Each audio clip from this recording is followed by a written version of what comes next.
Today we start our new page number 4। हमने last class में वहाँ तक पढ़ लिया था कि जो ये वाउंडेड मैन होता है, बियर्ड मैन होता है, ये आता है और राजा और हर्मिट उन दोनों को दोनों देखते हैं उस बियर्ड मैन को। The king and the hermit unfastens the man clothing. जो राजा और हर्मिट होता है वो उसके कपड़े उतार देता है, अनफास्टन यानी उतार देते हैं। There was a large wound in his stomach. उसके पेट पर गहरा घाव था, ठीक है। The king washed it as best as he could. जैसा उससे बेस्ट हुआ वैसा उसने किया। And bandage it with handkerchief and with the towel that the hermit had, ठीक है। और उसने बैंडेज करी, पट्टी सी बना दी, जैसे आप पिक्चर में देख सकते हो। उसने ऐसे टावल से और अपने हैंडकरचीफ से पट्टी बना दी। But the blood would not stop flowing. लेकिन जो खून था वो रुका नहीं। And the king again and again remove the bandage soaked with warm blood and washed and rebandage the wound. लेकिन राजा ने बार बार फिर भी उस बैंडेज को गर्म पानी वगैरह से भिगोया और फिर दोबारा से बैंडेज लगा दी। When it last the blood ceased flowing, यानी कि जो खून था वो टू स्टॉप। सीज्ड का मतलब होता है टू स्टॉप, जब खून बहना रुक गया था, ठीक है। The man revived and asked for something to drink, यानी कि फिर जो मैन होता है वो सही हो जाता है और रिवाइव कर जाता है और वो ड्रिंक करने मतलब पानी पीने के लिए मांगता है। The king brought fresh water and gave it to him. जो राजा होता है वो उसे फ्रेश वाटर लाकर देता है, ठीक है। Meanwhile the sun had set it had become cool, यानी कि जो सूरज था वो डूब गया था, शाम हो गई थी और ठंड भी हो गई थी। So the king with the hermit help carried the wounded man into the hut and laid him on the bed. फिर जो हर्मिट किंग होता है हर्मिट की हेल्प से, उस संत की हेल्प से उस वाउंडेड मैन को हट के अंदर लेकर जाते हैं और उसे बेड पर लेटा देते हैं। Lying on the bed, the man closed his eyes and was quiet. But the king was so tired with his walk and with the work he had done that he crouched on the threshold and fell asleep so soundly that he slept all through the short summer night. देखो फिर bed पर लेटकर जो वो क्या नाम है, bounded man होता है, बियर्ड मैन होता है, वो आंखें मीचकर चुपचाप सो जाता है। और जो राजा होता है वो बहुत ज़्यादा थका हुआ होता है क्योंकि उसने बहुत ज़्यादा वॉक करी, वो चला भी था और उसने इतना काम भी करा, तो वो बहुत ज़्यादा थक जाता है। तो वो ढेर हो जाता है दहली पर ही, थ्रेशोल्ड यानी दहली एंट्रेंस पर ही देर हो जाता है और वहीं वो सो जाता है। सो साउंडली का मतलब है बहुत ज़्यादा गहरी नींद में, मतलब खराटे लेकर सोता है, स्नोरिंग करता है वो, ठीक है। और वो पूरी रात सोता है। शॉर्ट समर नाइट यानी छोटी होती है समर की नाइट, और जो गर्मियों की रात होती है वो छोटी होती है, वो पूरी रात सोता है। अब आपसे पेपर में पूछ सकते हैं कि जो राजा था वो किस नाइट में, यानी समर नाइट में सोया था, तो ऐसे क्वेश्चन बन सकता है, ठीक है। When he awoke in the morning, it was long before he could remember where he was or who was the strange weird man lying on the bed and gazing intensely at him with shining eyes. यानी कि जब राजा उठा तो फिर उसने देखा कि भाई ये बियर्ड मैन कौन है, और फिर वो आश्चर्यचकित रूप से उसे देखने लगा, ठीक है। और फिर वो जो बियर्ड मैन होता है वो कहता है forgive me, said the beard man in a week voice. कमज़ोर आवाज़ में वो कहता है मुझे माफ़ कर दीजिए। When he saw the king was awake and was looking at him. राजा को देखकर वो खड़ा हो गया और उसको देख रहा था। I do not know you and have nothing to forgive you for, said the king. राजा ने कहा कि मैं आपको नहीं जानता, मैं आपको कैसे माफ़ कर सकता हूँ। You do not know me but I know you. आप मुझे नहीं जानते पर मैं आपको जानता हूँ। I am that enemy of yours who swore to revenge himself on you. मैं आपका वही दुश्मन हूँ जिसने आप कसम खाई थी आपसे बदला लेने की।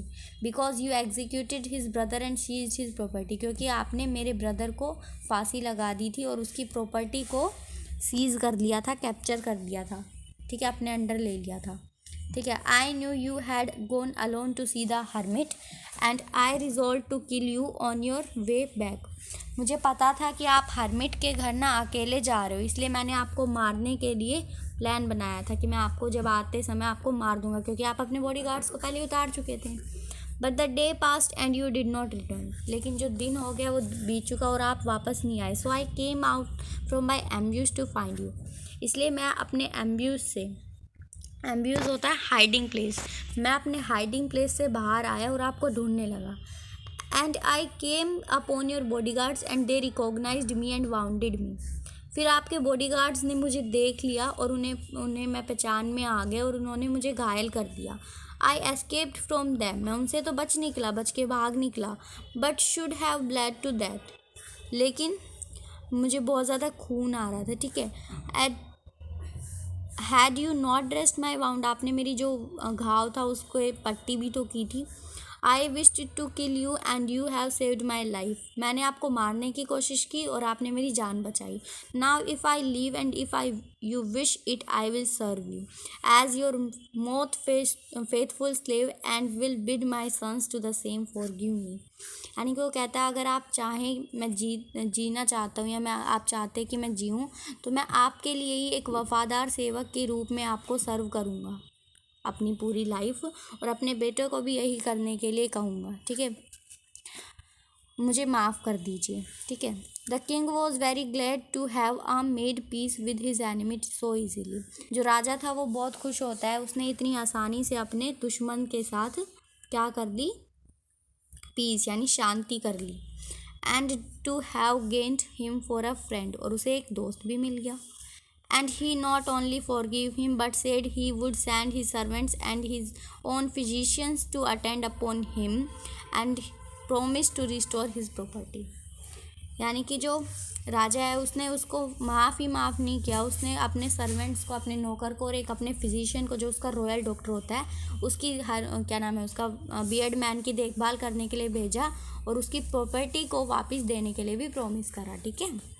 Having taken leave of the wounded man, the king went out into the porch and looked around for the hermit। यानी कि वाउंडेड मैन से मिलने के बाद यानी उसके जाने के बाद जो राजा होता है वो पोर्च में चला जाता है यानी बालकनी में चला जाता है, आप बालकनी भी कह सकते हैं, और राजा हर्मिट को ढूंढने लगता है। Before going away he wished once more to beg an answer to the question he had put. यानी कि जाने से पहले वो अपने क्वेश्चंस का आंसर जानना चाहता था। उसके 3 क्वेश्चंस थे। The hermit was outside on his knees sowing seeds in the beds that he has dug the day before. यानी कि वो अपने घुटनों से बैठकर बीज बो रहा था। जो कल उसने क्यारियाँ ही लगाई थी ना, जो बेड्स लगाई थी उसने, बेड्स करी थी स्पेड से खोद कर, वो आज उनमें क्या कर रहा था, बीज बो रहा था। The king approached him and said for the last time I pray you to answer my questions wise man. वो कहते हैं कि मैं आपसे लास्ट टाइम कह रहा हूँ कि आप मेरे क्वेश्चंस का जवाब दे दीजिए please.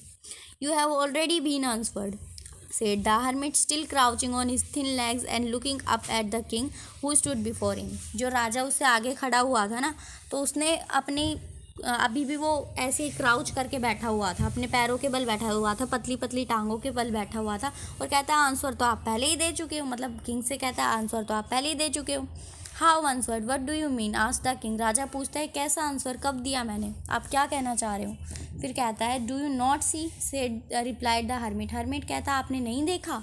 If you had not pitied my weakness yesterday and had not dug these beds for me but had gone your way, that man would have attacked you and you would have repented for not having stayed with him। यानी कि आपने नहीं देखा कि कल आपने मेरे ऊपर दया खाई, मेरी कमज़ोरी पर आपने मेरे ऊपर दया खाई और आपने मेरे लिए बेड्स को डग किया।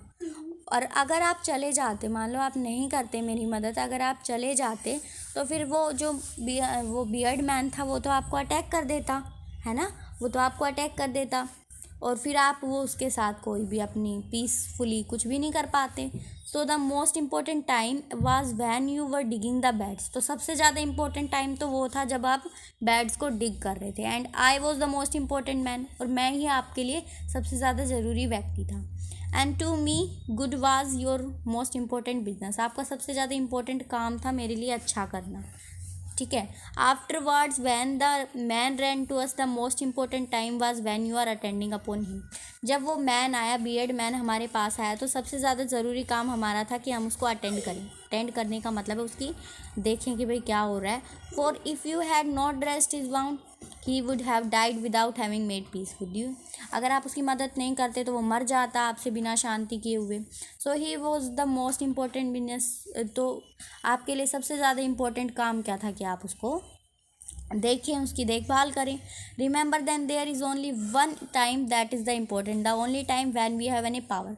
तो फिर कहता है, हरमिट कहता है कि सबसे ज़्यादा इम्पोर्टेंट टाइम वही है जब हमारे पास पावर होती है, जब हम कुछ कर सकते हैं। वो टाइम कौन सा है? ना ही हम पास्ट को चेंज कर सकते, ना ही हम फ्यूचर को चेंज कर सकते, पर प्रेजेंट टाइम ही ऐसा टाइम है जिस टाइम में हमारे पास पावर होती है। ठीक है, तो सबसे इम्पोर्टेंट टाइम प्रेजेंट टाइम ही होता है। The most necessary man is with whom you are, for no man knows whether he will ever have dealing with anyone else, and the most important affair is to do him good, because for that purpose alone was the man sent to into his life। यानी कि वो फिर कहता है कि सबसे ज़्यादा important time तो है कि प्रेजेंट का टाइम, और सबसे ज़्यादा इम्पोर्टेंट व्यक्ति जो आपके साथ है, और सबसे ज़्यादा इम्पोर्टेंट आपके लिए वर्क रहेगा कि आप उसके लिए अच्छा करो। इसी के लिए तो भगवान ने हमें इस दुनिया में भेजा है। तो आज हमारा ये टॉपिक कंप्लीट हो गया है। Thank you very much.